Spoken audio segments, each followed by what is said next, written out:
ചോദിച്ചു എത്ര മിനിറ്റ് എടുക്കണം. അത് ബ്രദറിന്റെ വിവേകം അനുസരിച്ച് എടുത്തോളാൻ പറഞ്ഞു. രാത്രി 10 മണിയായപ്പോഴാണ്, പിന്നെ വിവേകം ഉണ്ടായിരിക്കാൻ പറ്റുമോ? അതുകൊണ്ട് തീർച്ചയായിട്ടും അധികം താമസിക്കാതെ തന്നെ നമ്മുടെ ക്ലാസ് അവസാനിപ്പിക്കേണ്ടതായിട്ടിരിക്കുന്നു. പ്രാർത്ഥനയോടുകൂടെ ദൈവസന്നിധിയിലായിരിക്കാം. ഞാൻ ഒരുപാട് വിഷയങ്ങൾ കവർ ചെയ്യണം എന്നാണ് വിചാരിച്ചത്. പക്ഷേ ഈ ഒരു വിഷയം തന്നെ അങ്ങനെ സാധ്യമല്ല, അതൊരു പ്രശ്നമാണ്. എന്നിരിക്കലും നമുക്ക് കുറച്ചുകൂടെ മുമ്പോട്ട് പോകേണ്ടതായിട്ടുണ്ട്. ഇവിടെ ഉയർന്നു വന്ന ഒരു പ്രശ്നമുണ്ട്. തൃത്വം തൊട്ടാൽ ഒരു പ്രശ്നമാണ്. അതെ, ചോദ്യങ്ങൾ ഒത്തിരി ഉണ്ടാവും. ഞാൻ പറഞ്ഞല്ലോ, 7-ലധികം തൃത്വസങ്കല്പങ്ങൾ, വിശ്വാസങ്ങൾ നമ്മുടെയൊക്കെ സമൂഹത്തിൽ പ്രചരിക്കുന്നത് ഞാൻ കണ്ടെത്തുകയുണ്ടായി. അതിലൊരു സിദ്ധാന്തം ഇങ്ങനെയാണ്, അത് സ്പ്ലിറ്റിംഗ് തിയറി എന്നാണ് അറിയപ്പെടുന്നത്. അതായത് ദൈവം ആദ്യം ഒരാളായിരുന്നു. സൃഷ്ടിയോട് ബന്ധപ്പെട്ട് 3 പേരായി പിരിഞ്ഞു. ഇനി ഇതെല്ലാം പര്യവസാനിച്ച് കഴിയുമ്പോൾ ഒറ്റയാളായി പഴയ രീതിയിലേക്ക് വരും.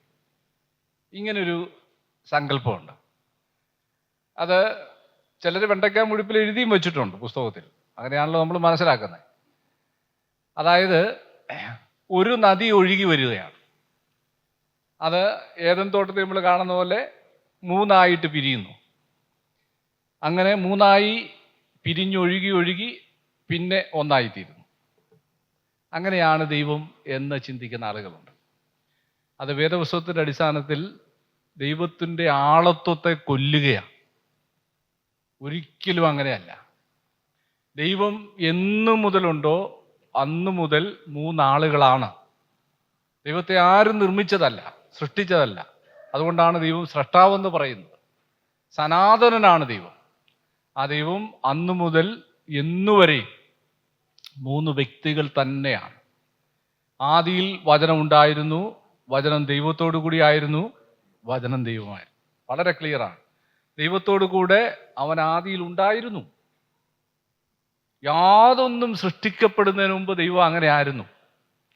ഇനി ഈ സൃഷ്ടികളെല്ലാം, ആ കാലത്തിലെ കാര്യപരിപാടി എല്ലാം അവസാനിച്ചതിന് ശേഷവും ദൈവം ഈ 3 ആളുകൾ തന്നെയാണ്. അപ്പോൾ തന്നെ നമ്മളൊരു കാര്യം മനസ്സിലാക്കേണ്ടത്, പിതാവിനെ ആരും ഒരു നാളും കണ്ടിട്ടില്ല. അങ്ങനെയാണ് ബൈബിൾ പറയുന്നത്. പഴയ നിയമത്തിലൊക്കെ ദൈവത്തെ കണ്ടു എന്നൊക്കെ പറയുന്നത്, ദൈവത്തെക്കുറിച്ചുള്ള ചില കാര്യങ്ങൾ മനുഷ്യന്, ആ പ്രത്യേക വ്യക്തിക്ക്, മോശ, ഏലിയാവ്, ആ ആളുകൾക്ക് ബോധ്യപ്പെടുത്താൻ ദൈവത്തിൻ്റെ ഒരു പ്രത്യക്ഷത അനുവദിച്ചു. ആ പ്രത്യക്ഷത ഒരു പക്ഷേ മനുഷ്യരൂപത്തിലാകാം, മനുഷ്യൻ്റെ ഒരു രൂപഭാവത്തിൽ പ്രത്യക്ഷപ്പെടുകയാണ്. ദൈവത്തെ തനതായ രീതിയിൽ കണ്ട് ജീവനോടിരിക്കാൻ ആർക്കും കഴിയില്ല. എന്നാൽ ആളുകളുടെ ഒരു ചോദ്യം, പല ചോദ്യങ്ങളുണ്ട്. അതിലൊന്ന്, ദൈവത്തിനൊരു രൂപമുണ്ടോ എന്നാണ്. നമ്മളെല്ലാം തിരുവഴുത്തിൽ വായിക്കുന്നത് ദൈവം ആത്മാവാകുന്നു, അല്ലേ? ആത്മാവാകുന്നു എന്ന് കേൾക്കുമ്പോൾ നമ്മുടെ ഒരു ചിന്ത വരുന്നത്, ദൈവം ഈ കാറ്റ് പോലെ എന്തോ ഒന്നാണ്, ശക്തി പോലെ എന്തോ ഒന്നാണ്. ഇതൊക്കെ നമ്മുടെ മനസ്സിലെ തോന്നലുകളാണ്, നമ്മുടെ ഭാഷയിൽ നമ്മൾ മനസ്സിലാക്കിയെടുക്കുമ്പോഴുള്ള പ്രശ്നങ്ങളാണ്. എന്നാൽ ഓർക്കുക, പിതാവായ ദൈവത്തിന് വ്യക്തമായ ഒരു രൂപമുണ്ട്. യോഹന്നാന്റെ സുവിശേഷത്തിൽ യേശു കർത്താവ് തന്നെ അത് പറഞ്ഞു, നിങ്ങൾ അവൻ്റെ രൂപം കണ്ടിട്ടില്ല. ആ രൂപം എന്ന വാക്കിൻ്റെ മൂലപദം നമ്മൾ പഠിച്ചാൽ അതിന് ആകൃതി, സ്വരൂപം എന്നൊക്കെയാണ് അർത്ഥം. എന്ന് പറഞ്ഞാൽ ദൃശ്യമായത് തന്നെയാണ്. എന്നാൽ ആ ദൈവം അടുത്തുകൂടാത്ത വെളിച്ചത്തിൽ വസിക്കുന്നത് കൊണ്ട് ആ കാഴ്ച നമുക്ക് അനുവദിച്ചിട്ടില്ല. സ്വർഗത്തിലെ ഭാഷയെക്കുറിച്ച് നമ്മൾ തിരുവഴുത്തി വായിച്ചിട്ടുണ്ട്. എന്താ ഭാഷയെക്കുറിച്ച് പറയുന്നത്? സ്വർഗീയ ഭാഷ ഞാൻ കേട്ടു, മനുഷ്യർക്ക് ഉച്ചരിച്ചു കൂടാൻ പാടില്ലാത്തതും ഉച്ചരിച്ചു കൂടാത്തതുമായ ശബ്ദങ്ങൾ.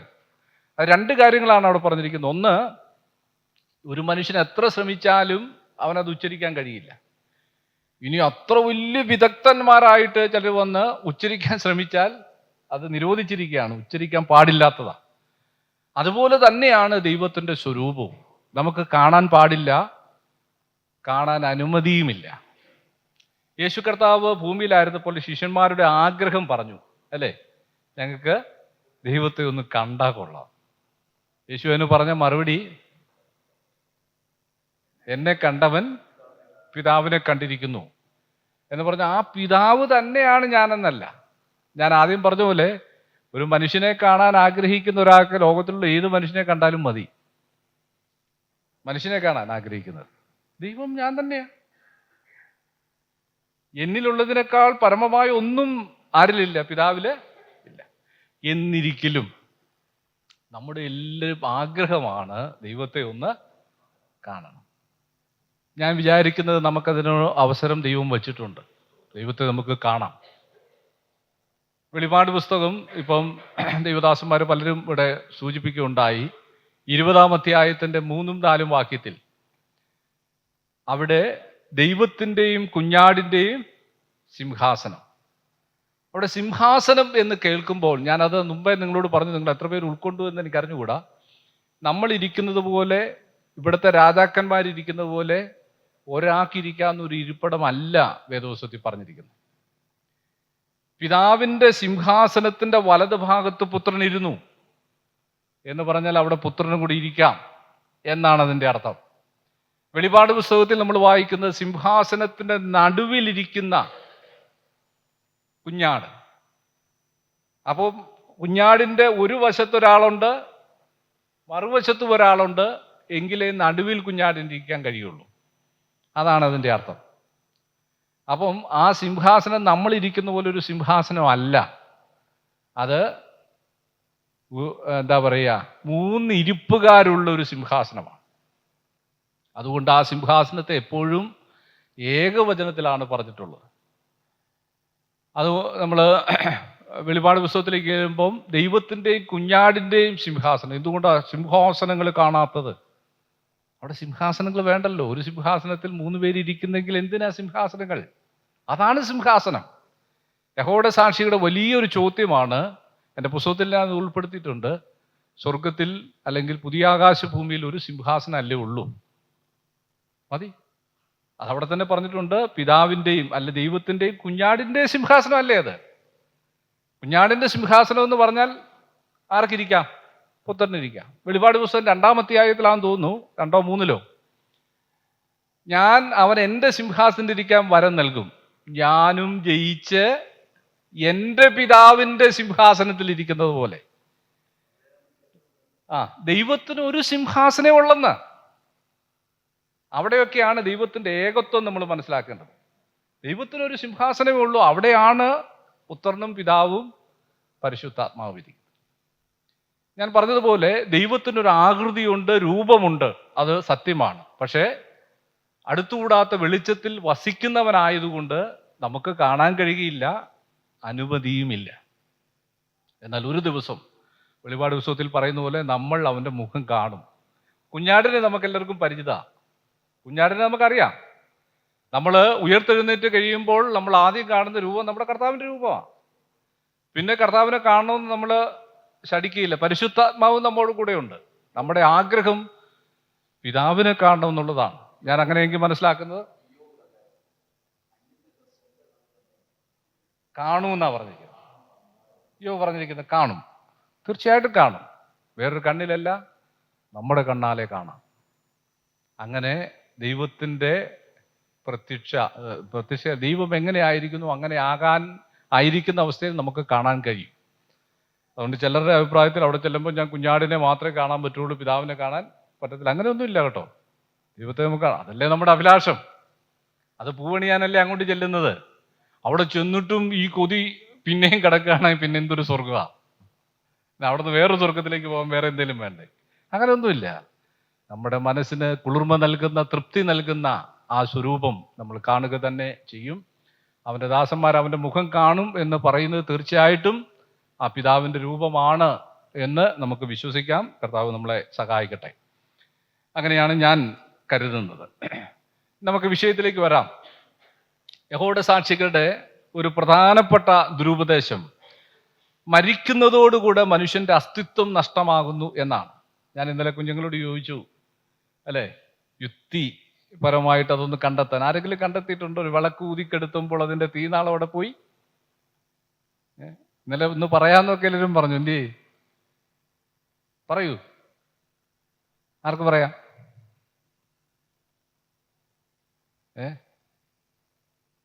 അവരുടെ ഒരു യുക്തിയാണ്. അതുപോലെ മനുഷ്യൻ മരിച്ചു കഴിയുമ്പോൾ ഒന്നുമില്ലാതെയാകും, ആ തീനാളം എങ്ങും ഇല്ലെന്ന് അവർ പറയും. പക്ഷേ ശാസ്ത്രം നമ്മളെ പഠിപ്പിക്കുന്നത് ആ കത്തി നിൽക്കുന്ന തീനാളം അത് അണഞ്ഞു കഴിയുമ്പോൾ അത് കാർബണായിട്ട് മാറുക. പിന്നീട് ഒരിക്കലും ആ തീ എന്നുള്ള നിലയിൽ അതിനെ നമ്മൾ കാണപ്പെടുന്നില്ലെങ്കിലും അതില്ലായ്മയാകുന്നില്ല. ഒരവസ്ഥയിൽ നിന്ന് മറ്റൊരവസ്ഥയിലേക്ക് മാറ്റപ്പെടുന്നു എന്ന് മാത്രമേ ഉള്ളൂ. അതാണ് അതിൻ്റെ യുക്തി.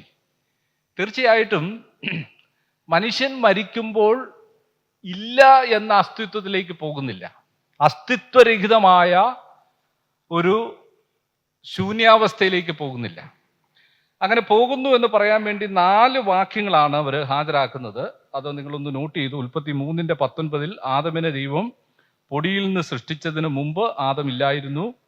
ആദം മരിച്ച ശേഷം അവൻ അസ്തിത്വമില്ലായ്മയുടെ അതേ അവസ്ഥയിലേക്ക് തിരികെ പോയി. അവിടെ നമ്മൾ വായിക്കുന്നത് നിന്നെ പൊടിയിൽ നിന്ന് എടുത്തിരിക്കുന്നു, നീ പൊടിയിലേക്ക് തിരികെ ചേരും. 2-ാം അധ്യായത്തിന്റെ 7-ാം വാക്യത്തിൽ അങ്ങനെ നാം മനസ്സിലാക്കുന്ന അവരുടെ ഉദ്ധരണിയാണ്. ദൈവം സത്യവാൻ, പേജ് 68. അങ്ങനെ നാം മനസ്സിലാക്കുന്നത് നിലത്തെ പൊടിയും ജീവശ്വാസവും രണ്ടും കൂടിച്ചേർന്നിട്ടുള്ളവനാണ് മനുഷ്യൻ എന്നാണ്.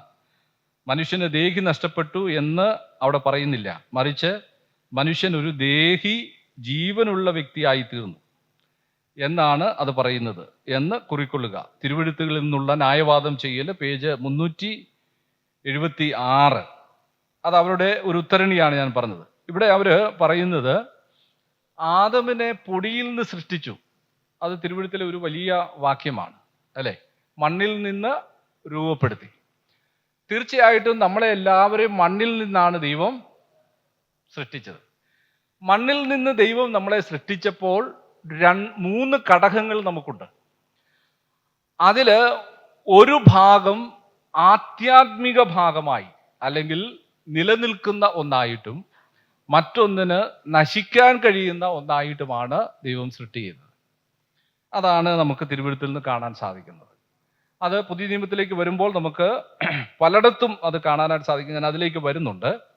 അതുപോലെ തന്നെ സങ്കീർത്തനം 146-ന്റെ 3-4 വാക്യത്തിൽ അവർ പറയുന്നത് ഇങ്ങനെയാണ്: മരണത്തിങ്കൽ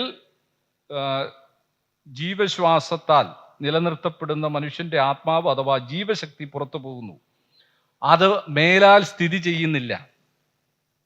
അത് തന്നെ യുക്തിഭദ്രത ഇല്ലാത്തൊരു കാര്യമാണ്. കാരണം പുറത്തു പോയ ഒരു കാര്യം അവിടെ ഇല്ലെന്ന് എങ്ങനെ പറയാൻ പറ്റും? പുറത്തു പോയില്ലേ, എന്താ പോയത്? എന്തോന്ന് പോയെന്ന് അവർ തന്നെ പറയുകയാണ്. പോയതില്ലെന്ന് പറയാൻ എന്താ കാര്യം? നമ്മുടെ കണ്ണിൽ കാണുന്നില്ല എന്നുള്ളത് കൊണ്ട് പുറത്തു പോയതൊന്നും നിലനിൽക്കുന്നില്ല എന്നത് യുക്തിപത്രമായ ഒരു കാര്യമല്ല. അതുപോലെ തന്നെ സഭാപ്രസംഗയുടെ പുസ്തകം 3-ാം അധ്യായത്തിന്റെ 19 മുതൽ 21 വരെ 9-ാം അധ്യായത്തിന്റെ 5-6 വാക്യങ്ങൾ അവിടെ വായിക്കുമ്പോൾ മരിക്കുമ്പോൾ മനുഷ്യരും മൃഗങ്ങളും പൂർണ്ണമായ ഒരേ നിർബോധാവസ്ഥയിലേക്കാണ് പോകുന്നത്. മൃഗങ്ങളെ ജീവിപ്പിക്കുന്ന ആത്മാവ് തന്നെയാണ് മനുഷ്യരെയും ജീവിപ്പിക്കുന്നത്. അവിടെ നമുക്കറിയാം, അല്ലേ? ശലോമോൻ പറയാണ്, മനുഷ്യൻ മരിക്കുമ്പോൾ ആത്മാവ് കീഴ്പോട്ട് പോകുന്നു, മേൽപോട്ട് പോകുന്നു. മൃഗങ്ങൾ ചാകുമ്പോൾ ആത്മാവ് മേൽപോട്ട് പോകുന്നു, കീഴ്പോട്ട് പോകുന്നു. ആർക്കറിയാം, അല്ലേ? ഇങ്ങനെ പറയുക. നമ്മൾ ഈ സഭാപ്രസംഗയുടെ പുസ്തകത്തെ നമ്മൾ മനസ്സിലാക്കുക, അതൊരു പ്രബന്ധമാണ്. ലോകത്തിൽ താനത് തുടങ്ങുന്നത് തന്നെ സൂര്യന് കീഴിൽ, ആകാശത്തിന് താഴെ, സൂര്യന് കീഴിൽ ജ്ഞാനി എന്ന നിലയിൽ താൻ കണ്ടെത്തിയ കാര്യങ്ങളാണ്. പറഞ്ഞു മനസ്സിലായോ? അതിൽ നമുക്ക് സ്വീകാര്യമായതുണ്ട്, പിന്നെ തിരസ്കരിക്കേണ്ട കാര്യങ്ങളുണ്ട്, നമ്മളെ ഗുണീകരിക്കുന്ന കാര്യങ്ങളുണ്ട്, നമ്മൾ തമസ്കരിക്കേണ്ട കാര്യങ്ങളുണ്ട്. ഇതെല്ലാം പറയുക, താൻ എന്ത് കണ്ടു എന്ന് പറയുക. എന്നിട്ട് 12-ാം അധ്യായത്തിലേക്ക് വരുമ്പോൾ ദൈവികമായ ഒരു വീക്ഷണം കൊണ്ട് ഈ കണ്ട കാര്യത്തെ താന് ശരിയോ തെറ്റോ എന്ന് സമർത്ഥിക്കുകയാണ് ചെയ്യുന്നത്. ആ 12-ാം അധ്യായത്തിലേക്ക് വരുമ്പോൾ താൻ പറയുന്നത് എല്ലാറ്റിൻ്റെയും സാരം കേൾക്കണം. എന്നിട്ട് മനുഷ്യന്റെ ആത്മാവിനെ കുറിച്ച് പറയുന്നത് പൊടി പണ്ട് ആയിരുന്നത് പോലെ ഭൂമിയിലേക്ക് തിരികെ ചേരും. ആത്മാവ് അതിനെ നൽകിയ സ്രഷ്ടാവിൻ്റെ അടുക്കിലേക്ക് പോകും. അതാണ് അതിൻ്റെ എന്താ പറയുക സാരാംശം. അതിൻ്റെ സാരാംശം, അതിൻ്റെ കൺക്ലൂഷൻ അതാണ്. ഞാൻ പറഞ്ഞു മനസ്സിലായോ? അപ്പൊ അവിടെ നിന്ന് സമർത്ഥിക്കുന്നത് മനുഷ്യന്റെ ചിന്തയിൽ മനുഷ്യന് ആത്മാവുണ്ടോ, മൃഗത്തിന് ആത്മാവുണ്ടോ, ആർക്കറിയാം? ശരിയല്ലേ? മനുഷ്യന്റെ വീക്ഷണത്തിൽ നോക്കുമ്പോൾ ഇത് ആർക്ക് പറയാൻ പറ്റും? ചിലർ പറയുന്നു മൃഗം തന്നെ ദൈവമാണ്, അല്ലേ? അങ്ങനെ പൂജിക്കുന്ന ആൾ തന്നെ വരെയുണ്ട്. ആർക്കറിയാം? എന്നിട്ട് താൻ അതിൻ്റെ ഏറ്റവും ഒടുവിലത്തെ ഭാഗത്തേക്ക് ദൈവികമായ അതിൻ്റെ വീക്ഷണം പറയുകയാണ്. ഇതാണ് സംഭവിക്കാൻ പോകുന്നത്. ഈ പറഞ്ഞ കാര്യങ്ങളൊക്കെ ആകാശത്തിൽ ഞാൻ കണ്ടതാ. ഈ ജ്ഞാനിയായ ഞാൻ കണ്ടെത്തിയ എൻ്റെ വചനങ്ങളാ. പക്ഷെ ഇതാണ് അതിൻ്റെ സാരം, സമ്മറി, അതിൻ്റെ പര്യവസാനം.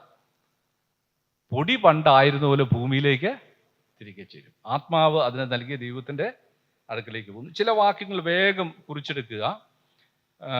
തിരുവെഴുത്തുകൾ എന്താണ് പറയുന്നത്? ഒരു മനുഷ്യൻ മരിക്കുമ്പോൾ എന്താണ് സംഭവിക്കുന്നത്? നിലനിൽക്കുന്ന ഏതെങ്കിലും ഒരു ഭാഗമുണ്ടോ? പുതിയ നിയമത്തിൽ ഫിലിപ്പ് ലേഖനം 1:21, 22, 23 വാക്യങ്ങൾ പൗലോസ് പറയാണ്, വിട്ട് പിരിഞ്ഞ് ക്രിസ്തുവിനോട് കൂടെ ഇരിക്കാൻ എനിക്ക് കാംക്ഷയുണ്ട്. വിട്ടുപിരിയുക എന്ന് പറഞ്ഞാൽ മരിക്കുക.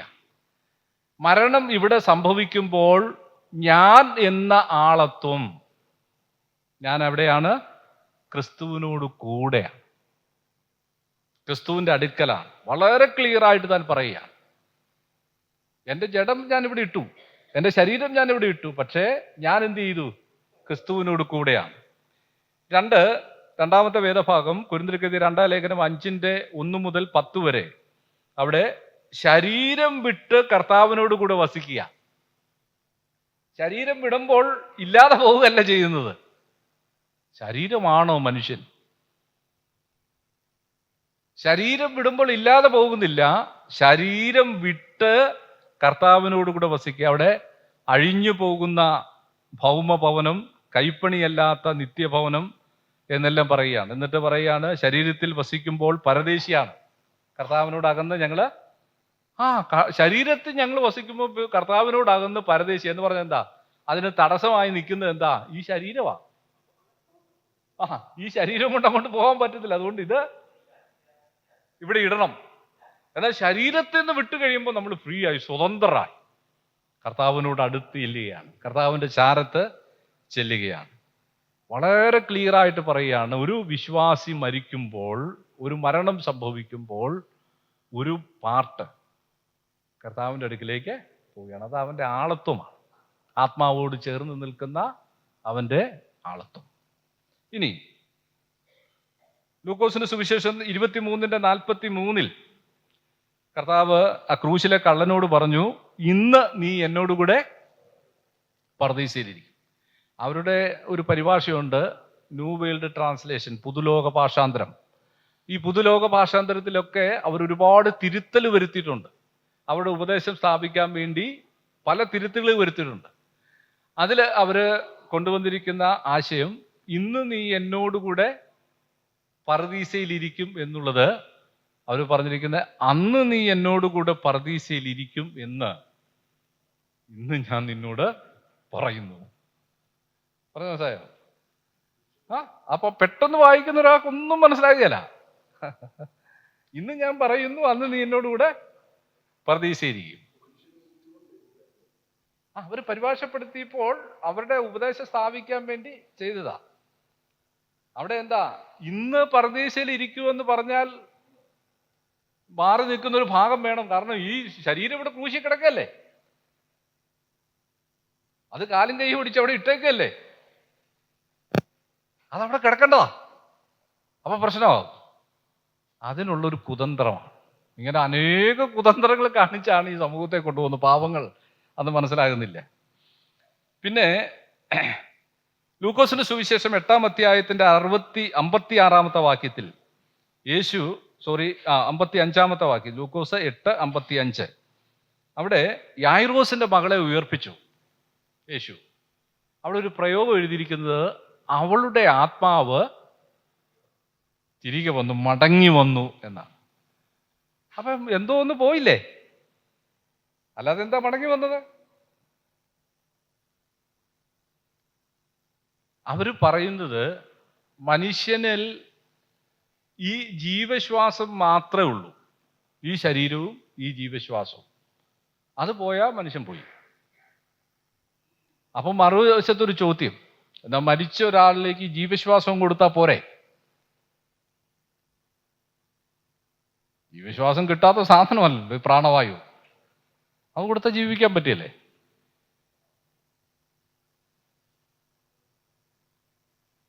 അപ്പോൾ അതല്ല അവിടുത്തെ പ്രശ്നം. അപ്പം മനുഷ്യന്റെ ഒരു ആത്മഭാഗം എന്ത് ചെയ്യുന്നു? വിട്ടുപോകുന്നു. അതാണ് കർത്താവ് പറഞ്ഞ അവളുടെ ആത്മാവ് അവളിലേക്ക് മടങ്ങി വന്നു. വളരെ ക്ലിയർ ആയിട്ട് പറയുകയാണ്.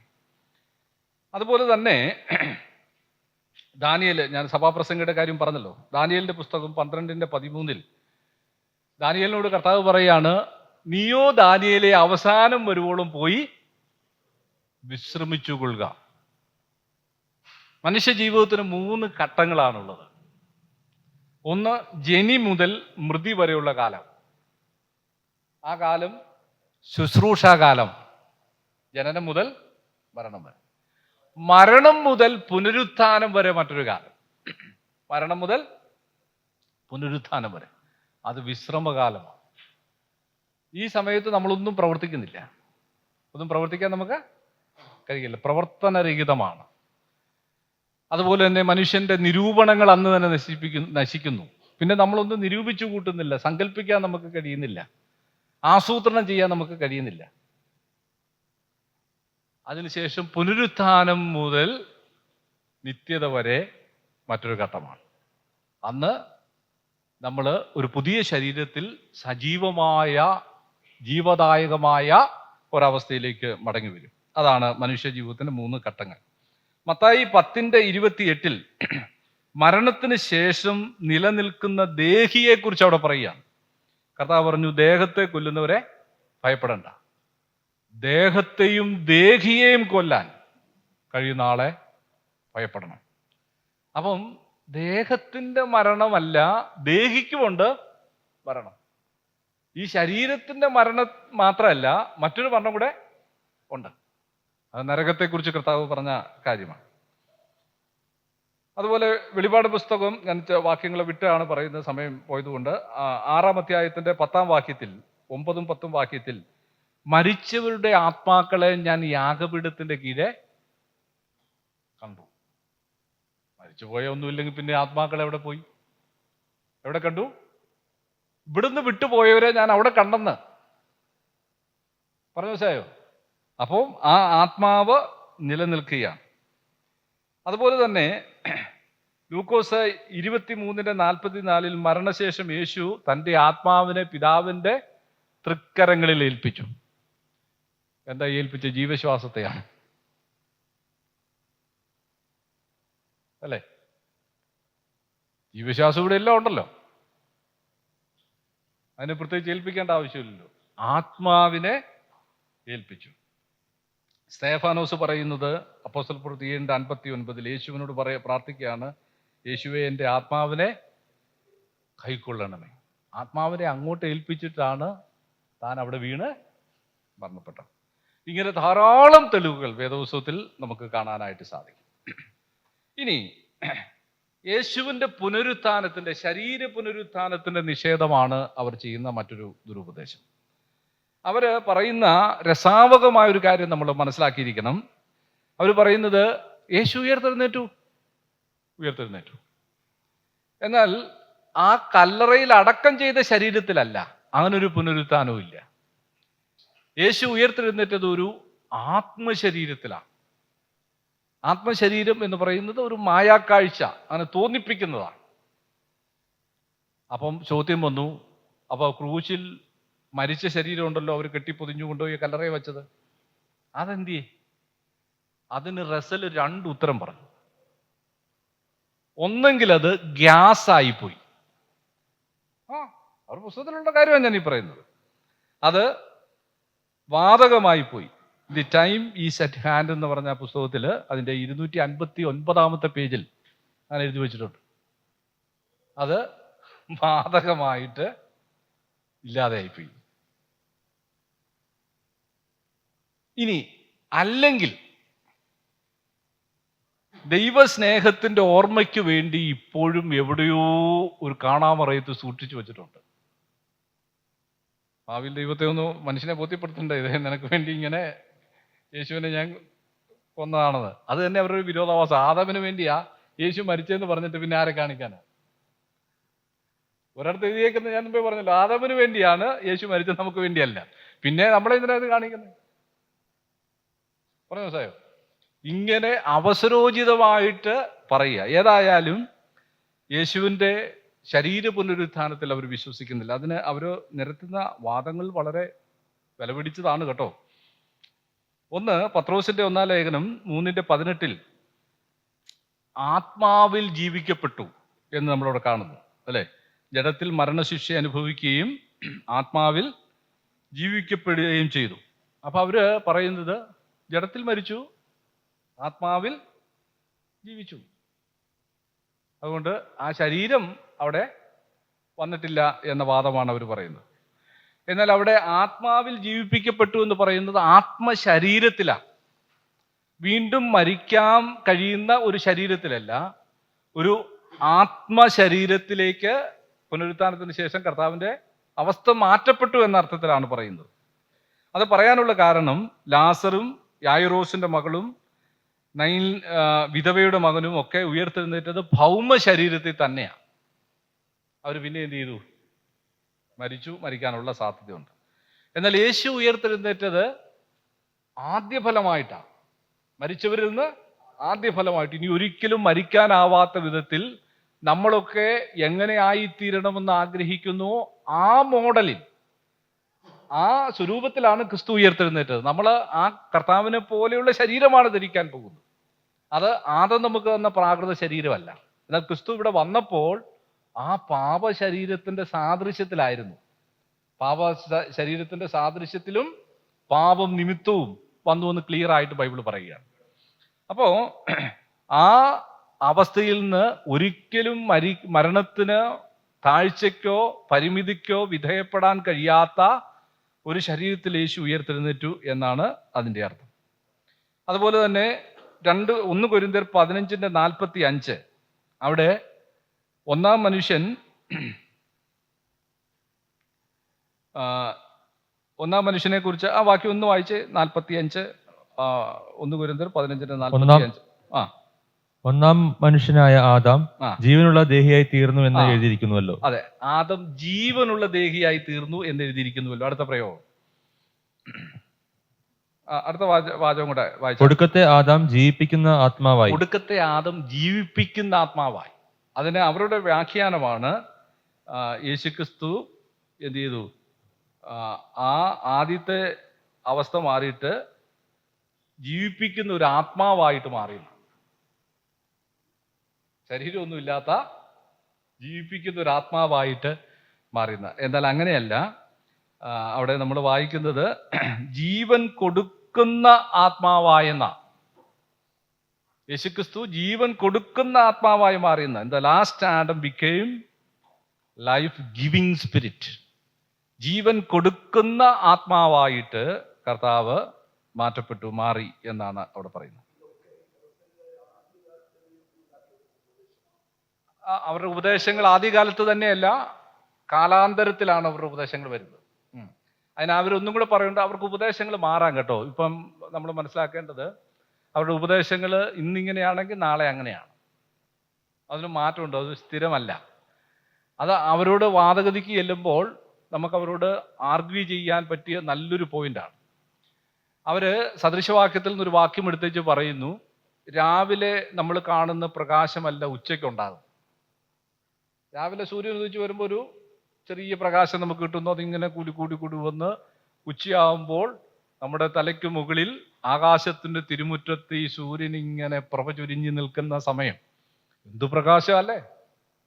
അതുപോലെ നമ്മുടെ ഈ ചിന്തകൾ ഇങ്ങനെ വളർന്ന് വളർന്ന് വളർന്ന് വരുമ്പോൾ ആദ്യത്തെ വെളിച്ചമായിട്ട് ഒരു സാമ്യവും കാണുകയില്ലെന്നാണ്. അപ്പോൾ അവരോട് നമുക്ക് ചോദിക്കാൻ കഴിയും, പണ്ട് നിങ്ങളുടെ ആദിമ ആളുകൾ ഇതല്ലേ വിശ്വസിച്ചത്, അവരുടെ ഗതി എന്താകും? ഒന്ന്, അവർ പോയില്ലേ, അവരുടെ ഗതി എന്താവും?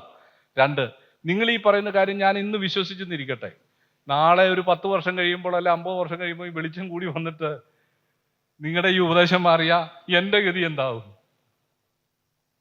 ശരിയല്ലേ? പിന്നെ എന്തിനാ സുഹൃത്തെ വെറുതെ? അത് ആ ഒറ്റ വാദം മതി. അവരുടെ ഉപദേശം ഇങ്ങനെ അടിക്കടി മാറുക. അത് ഒത്തിരി കാര്യങ്ങളുണ്ട്, നമുക്ക് നമ്മുടെ സമയം തീർന്നു, പോട്ടെ. അപ്പോൾ യേശുക്രിസ്തു എന്ത് ചെയ്തു?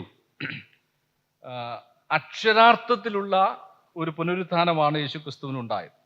അതിന് അവര് ചോദിക്കുന്ന ചില ചോദ്യങ്ങളുണ്ട്. മഗ്ദലന മറിയം എന്തുകൊണ്ട് യേശുവിനെ അറിഞ്ഞില്ല? ഇത്രയും നാൾ കൂടെ ഉണ്ടായിരുന്ന ആളൊരാ ഉയർത്തെഴുന്നേറ്റ് വന്നിട്ട് എന്തുകൊണ്ട് അറിഞ്ഞില്ല? അതിന് 2-3 ഉത്തരം നമുക്ക് പറയാനുണ്ട്. ഒന്ന്, അതിൻ്റെ 20:14 നമ്മൾ വായിക്കുന്ന യോഹന്നാന്റെ സുവിശേഷം, യേശു എന്ന് അവൾ അറിഞ്ഞില്ല. വെളുപ്പിനെ ഇരുട്ടുള്ള സമയത്തായിരുന്ന സംഭവം അല്ലേ? ഒരാള് കണ്ടത് യേശുവാണെന്ന് സ്വാഭാവിക. അവളുടെ ചിന്തയിലെല്ലാം യേശു മരിച്ച് കല്ലറയിൽ കിടക്കി. എന്തിനാ വന്നത്? കല്ലറയെ കൊണ്ടുപോയി സുഗന്ധ ദ്രവ്യം പൂശാൻ വന്നതാ അല്ലേ? അപ്പോൾ അവളുടെ മനസ്സിൽ അതുണ്ടായിരുന്നില്ല. അവൾ പിന്നെ 13-ാം വാക്യത്തിൽ പറയുന്നു, അവനെ എവിടെ വച്ചു എന്ന് അറിയുന്നില്ല, ആരോ എടുത്തോണ്ട് പോയി. അതാണ് അവളുടെ മനസ്സിൽ നിൽക്കുന്നത്. പിന്നെ പറയുന്നത്, ഞാൻ അവനെ എടുത്തുകൊണ്ട് പോയിക്കൊള്ളാം. അതെല്ലാം പറയുമ്പോൾ അവള് പറയുന്നത് തോട്ടക്കാരനാണ്, ഈ തോട്ടത്തിന് ഉടമയാണ് രാവിലെ ഇവിടെ വന്ന് നിൽക്കുന്നത്. യജമാനെ അങ്ങക്ക് വല്ലതും അറിയാവോ? ഇതാണ് ചോദിക്കുന്നത്. ആ ഇരുട്ടുള്ള സമയത്ത് അവൾക്ക് മനസ്സിലാകാൻ സാധിച്ചില്ല.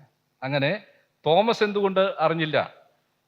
തോമസ് കൃത്യമായിട്ട് അറിഞ്ഞു അല്ലേ? ആദ്യത്തെ കുടിയുരയിൽ തോമസ് ഇല്ലായിരുന്നു. പിന്നെ നമ്മൾ കാണുന്നത് തോമസ് ഉള്ളപ്പോൾ വന്നു. തോമസിനൊരു സംശയം പിന്നെയും, അയ്യോ വീർപ്പ് അവർ കണ്ടിട്ടില്ല, ഉണ്ടോ? ആർക്കാ ഉണ്ടാകാത്തത്? മരിച്ചു പോയ നമ്മുടെ കാർന്നോരോ കാർന്നോത്തിയോ ഉയർത്തെഴുന്നേറ്റ് വന്നു കഴിഞ്ഞാൽ എൻ്റെ അച്ചായൻ തന്നെയാണോ? ആർക്കാ തോന്നാത്തത്? അവരങ്കലാപ്പയിലായിരിക്കുക. യേശു പറഞ്ഞു, നോക്കെൻ്റെ തോമാച്ച, എൻ്റെ കൈ ഒന്ന് കാണ്, ഇതേ അവൻ കുത്തിയ ഈ മുറിപ്പാടൊന്ന് കാണ്, ഞാൻ തന്നെയാന്നേ ഇല്ലേ? അത് കണ്ടു കഴിഞ്ഞപ്പോൾ തോമാച്ചൻ പറഞ്ഞു, എൻ്റെ കർത്താവ് എൻ്റെ ദൈവമേ. അതിനും അവർ ദുർവ്യാഖ്യാനം കൊണ്ടുവന്നു കേട്ടോ. യേശുവിനെ തോമാച്ചൻ ദൈവമെന്ന് വിളിച്ചതല്ല, ആശ്ചര്യം തുളുമ്പി എൻ്റെ ദൈവമേ എൻ്റെ കർത്താവേ എന്ന് വിളിച്ചതാണെന്ന്. ഇതെല്ലാവർക്കും ഉത്തരവുണ്ട്, പോട്ടെ. അപ്പോൾ അതുപോലെ തന്നെ 7 ശിഷ്യന്മാര് യേശുവിനെ മീൻ പിടിക്കാൻ പോയവര്, അവിടെ തന്നെ പറയുന്നുണ്ട്, അവർ കരയിൽ നിന്ന് 200 മുഴം ദൂരത്താ അല്ലേ? അവിടെ നിന്ന് അങ്ങ് ദൂരെ നിൽക്കുന്ന ഒരാളെ എങ്ങനെ തിരിച്ചറിയാനാ? അപ്പൊ യോഹന്നാൻ പറഞ്ഞു അത് കർത്താവാ. അപ്പൊ അവർക്ക് കാര്യം മനസ്സിലായി, ക്ലിയർ ആയിട്ട് മനസ്സിലായി. അങ്ങനെ എല്ലാ പ്രത്യക്ഷതകളുടെയും ഒടുവിൽ അവരുടെ സംശയങ്ങളെല്ലാം ദൂരീകരിച്ച്, ഞാൻ തന്നെ. അവർ ഭൂതമാണെന്ന് സംശയിച്ചു പറഞ്ഞു, ഭൂതത്തിന് എന്നിൽ കാണുന്ന പോലെ അസ്ഥിയും മാംസവും. ക്ലിയറാക്കി കർത്താവ്. ഏതൊരു ശരീരത്തിൽ അടക്കപ്പെട്ടുവോ, കല്ലറയിൽ കൊണ്ട് ഏത് ശരീരം വെച്ചോ, ആ ശരീരം തന്നെയാണ് ഉയർത്തെഴുന്നേറ്റത്. ഞാനൊരിക്കലൊരു യഹോവസാക്ഷിയോട് ചോദിച്ചു, ഈ സ്നേഹത്തിന്റെ ആ രൂപം കാണിക്കാൻ വേണ്ടി ദൈവം യേശുവിനെ മറച്ചപ്പോൾ ആ വസ്ത്രം എന്തിനാ ഊരിക്കളഞ്ഞേ? അവൻ ധരിച്ചിരുന്ന ശീല അവിടെ ചുറ്റി വെച്ചേക്കല്ലായിരുന്നു, റൂമാല് മാറ്റി അടുക്കി വെച്ചേക്കല്ലായിരുന്നു, അതെന്തിനാ കളഞ്ഞ്? ഇതിനൊന്നും അവർക്ക് ഉത്തരവില്ല. ഞാൻ പറഞ്ഞത്, ഇതുപോലെയുള്ള ചില തന്ത്രങ്ങളിലൂടെയാണ് ആ സമൂഹം നിലനിന്ന് പോകുന്നത്. ഒറ്റ കാര്യം കൂടെ ഞാൻ 2-3 വാചകങ്ങളിൽ പറഞ്ഞ് അവസാനിപ്പിക്കാം. വളരെ പ്രധാനപ്പെട്ട ഒന്നാണ്, നരകം നിത്യമല്ല. അവരൊരു പ്രധാനപ്പെട്ട പഠിപ്പിക്കലാണ്. അതിനവർ കൊണ്ടുവരുന്നൊരു വാദം, സ്നേഹവാനായ ദൈവം ഈ മനുഷ്യനെ നിത്യ നരകത്തിൽ ഇങ്ങനെ ഇട്ട് ദണ്ഡിപ്പിച്ച് എല്ലാ കാലത്തും അത് കണ്ടു സുഖിക്കുന്നത് എങ്ങനെയാ? അതുകൊണ്ട് നരകം ഒരിക്കലും നിത്യമല്ല. അവർ പറയുന്ന എല്ലാവർക്കും ഉയർപ്പുണ്ട്. ഉയർപ്പെന്ന് പറയുന്നത് നമ്മളെല്ലാവരും ദൈവത്തിൻ്റെ മനസ്സിലുണ്ട്. ദൈവ സർവജ്ഞാനിയാണല്ലോ. എൻ്റെ ഈ രൂപം, അച്ചായൻ്റെ രൂപം, നമ്മുടെ എല്ലാവരുടെയും രൂപം ഉണ്ട്. അന്ത്യകാലത്ത് ഈ രൂപത്തിൽ നമ്മളെല്ലാം ദൈവം പിന്നെ എഴുന്നേൽപ്പിക്കും. എന്നിട്ട് യഹോവയ്ക്ക് വേണ്ടി സേവ ചെയ്തവരെ ആ ദൈവിക രാജ്യത്തിലേക്ക് പ്രവേശിപ്പിക്കും. അവിടെ യേശുക്രിസ്തു രാജാവായിട്ട് ഭരിക്കും. ആ രാജ്യം എന്നുള്ള അവസ്ഥയിലാണ് അവർ രാജ്യ ഹാള് എന്ന് പ്രതീകാത്മകമായി അവരുടെ ആരാധനാ സ്ഥാപനത്തിനിട്ടിരിക്കുന്നത്. എന്നിട്ട് ഇങ്ങനെ ഉയർത്തെഴുന്നേൽപ്പിച്ചിട്ട് കർത്താവിന് വേണ്ടി പ്രയോജനപ്പെട്ട ആളുകളെ അവരെ വലത്തുള്ളവരായിട്ട് തിരിച്ചിട്ട് അവരെ രാജ്യത്തിലേക്ക് പ്രവേശിപ്പിക്കും. അല്ലാത്തവരെ തീയിലിട്ട് അങ്ങ് ചുട്ടുകളയും. അതാ നരകം. ഞാൻ അവരൊക്കെ പറഞ്ഞു, എന്നാ എനിക്ക് നരകത്തിൽ പോയാൽ മതി. എന്ത് സുഖമാ, ഒരു ആത്മഹത്യ ചെയ്യുന്ന പോലെ ഒരു പ്രശ്നമല്ലേ ഉള്ളൂ, അല്ലേ? ഈ ലോകത്തിൽ എങ്ങനെ വേണേലും ജീവിക്കാം, ഈ ലോകത്തിൽ എല്ലാ സുഖവും അനുഭവിക്കാം. മരിച്ചു കഴിഞ്ഞ് ഒന്ന് ഉയർത്തെന്നിപ്പിച്ചിട്ട് അന്നേരം കത്തിച്ചടഞ്ഞേക്കുമല്ലോ, ശരിയല്ലേ? തെറ്റിദ്ധരിക്കരുത് കേട്ടോ, ഞാൻ അങ്ങനെ ആഗ്രഹിക്കുന്ന ആളല്ല, വാദത്തിന് വേണ്ടി പറഞ്ഞതാ. അവർ പറയുന്ന നരകം നിത്യമല്ല എന്നാണ്. എന്നാൽ വേദപുസ്തകം നമ്മളെ പഠിപ്പിക്കുന്നത് നരകം നിത്യമാണ് എന്നാണ്. അതെ, അവിടെ മത്തായിയുടെ സുവിശേഷം 25:41 നരകത്തിലെ തീ നിത്യമാണ്. അതുപോലെ തന്നെ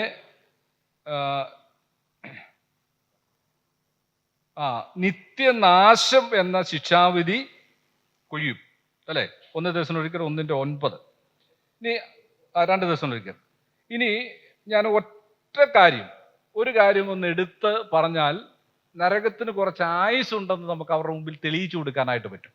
അത് മതി വാദത്തിന് വേണ്ടി. അവർ പറയുന്ന നരകം നിത്യമല്ല, പെട്ടെന്ന് ഒരു തീ കൊണ്ട് അവസാനിക്കുന്നതാണ്. അതിനവർ പറയുമ്പം നരകത്തിന് ഗീഗന്ന എന്നൊരു വാക്കാണ് ഉപയോഗിക്കുന്നത്. ഈ ഗീഗന്ന എന്ന് പറയുന്നത് അവരുടെ ഹിന്നോം താഴ്വരയിലുള്ള ഒരു പ്രത്യേക സ്ഥലമുണ്ട്. ഈ വേസ്റ്റ് എല്ലാം കൂടെ കൊണ്ട് ഇട്ട് കത്തിച്ച് കളയുന്നൊരു സ്ഥലം. അത് അവിടെ സഞ്ചരിക്കുന്നവർക്കെല്ലാം അക്കാലത്ത് കാണാമായിരുന്നു. ചത്ത മൃഗങ്ങളെ, അതുപോലെ തന്നെ അശുദ്ധ അടക്കാൻ കഴിയാത്തതും ഒക്കെയായി മനുഷ്യ ശരീരം ഉൾപ്പെടെയുള്ള കുറ്റവാളികളുടെ ശരീരമൊക്കെ അങ്ങോട്ട് തള്ളി വെച്ച് അവിടെ വലിയ ആഴി കൂട്ടുക, ഇതിങ്ങനെ കത്തിയങ്ങ് പോവുക. ഇതിനെ നോക്കിക്കൊണ്ടാ കർത്താവ് പറഞ്ഞു, അവിടുത്തെ തീ കെടുന്നില്ല, ഇവിടുത്തെ തീ എന്ത് കെടുന്നുണ്ട്, അവിടുത്തെ തീ കെടുകയില്ലെന്ന് ഇവരോട് പറഞ്ഞത് അതിനെ നോക്കിക്കൊണ്ടാ. അപ്പൊ അവര് പറയുന്നത് ഈ ഗീഗന്നെയാണ് നരകം, ഇതുപോലെ കത്തിച്ച് കളയുന്ന ഒരു സ്ഥലമാണെന്നാണ് അവരുടെ വാദം. ഇനി വെളിപ്പാട് പുസ്തകം ഒന്ന് എടുത്ത് അത് മാത്രം എടുത്ത് പറഞ്ഞിട്ട് ഞാൻ ഇപ്പം അവസാനിപ്പിക്കാം. ഇങ്ങനെ പറഞ്ഞുകൊണ്ടിരിക്കാൻ എനിക്കിഷ്ടമാണ്, പക്ഷേ ഞങ്ങൾക്ക് കട്ടപ്പന ചെല്ലണം. വെളിപ്പാട് പുസ്തകം 19-ാം അധ്യായത്തിന്റെ 20-ാം വാക്യം, 20-10.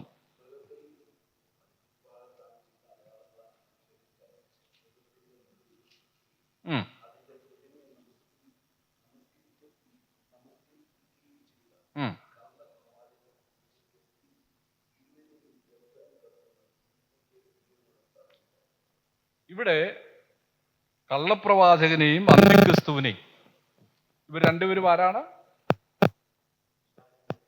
പിശാചിന്റെ അനുയായികളെ മനുഷ്യരാ ആണല്ലോ, ദൂതന്മാരല്ല. ആരാണ്? കള്ളപ്രവാചകൻ ആരാണ്? മനുഷ്യനാണ്. അതുപോലെ അന്തിക്രിസ്തു ആരാണ്?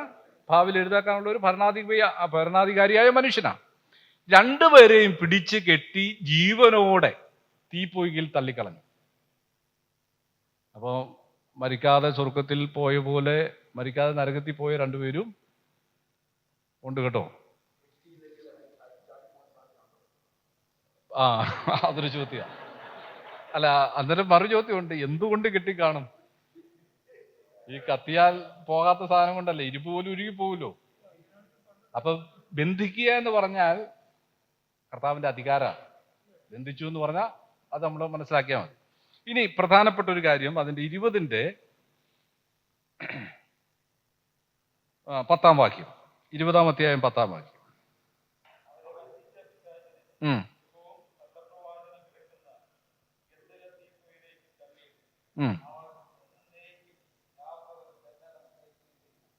നിങ്ങൾക്ക് എന്ത് മനസ്സിലായി? സഹസ്രാബ്ദ വാഴ്ച ആരംഭിക്കുന്നതിന് മുമ്പ് ഈ കള്ളപ്രവാചകനെയും അന്തിക്രിസ്തുവിനെയും പിടിച്ചു കെട്ടി തീപ്പൊയ്കയിലിട്ടു. 1000 വർഷം പിശാചിനെ ബന്ധിച്ച് നിർത്തി. അത് കഴിഞ്ഞിട്ട് കർത്താവ് എന്ത് ചെയ്തു? പിശാചിനെ ന്യായം വിധിച്ച് തീപ്പൊയ്കയിലേക്ക് ഇടുകയാണ്. ഇടുമ്പോൾ അവിടെ പറയുന്നത്, ഈ കള്ളപ്രവാചകനും മൃഗവും കിടക്കുന്ന തീപ്പൊയ്ക. 1000 വർഷമായിട്ട് വിദ്വാന്മാർ അവിടെ കിടക്കുക, ദണ്ഡനം സഹിച്ചുകൊണ്ട്. കുറഞ്ഞ പക്ഷം 1000 വർഷം ദൈർഘ്യമുണ്ട്. യുക്തിപരമായിട്ട് നമുക്ക് തെളിയിക്കാൻ പറ്റുന്ന ഒരു കാര്യം. കുറഞ്ഞ പക്ഷം നരകത്തിന് 1000 വർഷമെങ്കിലും ദൈർഘ്യമുണ്ട്. അതിലേക്ക് ഇട്ടു, പിന്നെയും തുടരുക. അതിലേക്ക് ഇടാൻ ഇനി അതുള്ളത് കൊണ്ടാണ് അതിലേക്ക് പിന്നെയും കൊണ്ടിടുന്നത്. എന്നേക്കും. അതെ, അങ്ങനെയാണ് ഉപദേശം. അതിന് തെറ്റത്തില്ല. ഞാൻ ആ ലോജിക്ക് പറയുകയാണ്. ഈ 1000 വർഷം മുമ്പ് ഇട്ടവന്മാരവിടെ കിടക്കുകയെന്ന്, അതിലേക്ക് പിന്നെയും കൊണ്ടിടുക. അപ്പൊ അത് പിന്നെയും തുടരുകയല്ലേ? ഇതിക്കുള്ള എന്ത് തെളിവാ വേണ്ടത്? നരകം നിത്യമാണ്. ഇനി ദൈവസന്നിധിയിൽ അത് ന്യായവും നീതിയുമാണ്.